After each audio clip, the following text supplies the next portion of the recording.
Hello, this is part 2 of the leadership tutorial, and in this tutorial we're going to be talking about the additional families section under the reporting tab.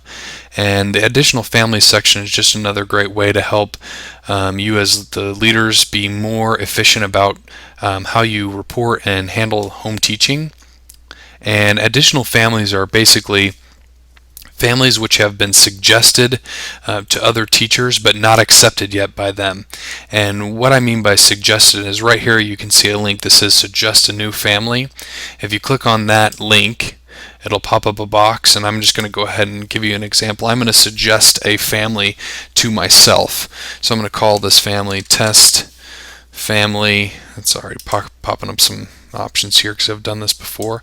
Test family 6. I'm going to say their email address is LDSplan3@LDSplan.com. That's the family's email address, test email address obviously, and the email address for the account that I'm using is LDSplan1@gmail.com. So I'm going to suggest this family to myself. You can suggest the family. You can send the family to both of the companions, but keep in mind that if the family doesn't have an email address, only one of the companions can have families without email addresses to avoid duplication. And so if you're suggesting a family without an email address, maybe they're less active or they don't have an email address, then only put one of the companions' email address and use that same companion for all the families that don't have email addresses in their family list. So we're going to assume this family does have an email address, and I'm going to click Save Suggestion.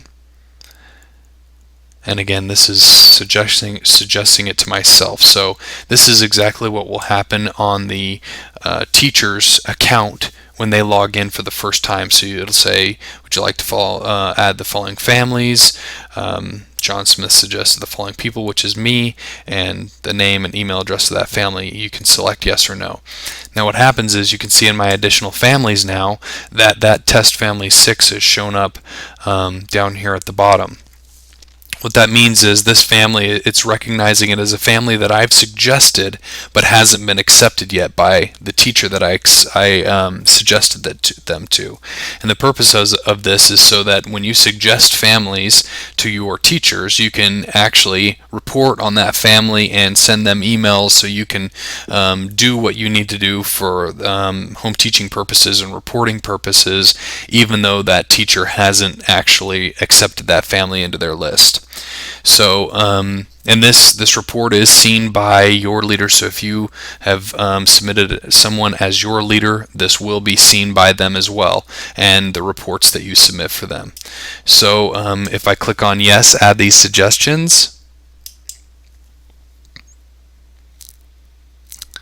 then if I look down, that name has disappeared, and it showed up in this top box, which is right here, test family 6. So the only reason that won't happen is so if the name disappears from your additional families list and doesn't appear in your top box, it means one of two things. It means that either the teacher has not submitted your email address as their leader, or two, it means that they rejected your name. So for whatever reason, if that name doesn't reappear in the table above, you need to contact the teacher and ask them, if they've submitted you as their leader, or also if they rejected the family you suggested for any reason. So that is it for the second part of the leadership tutorial.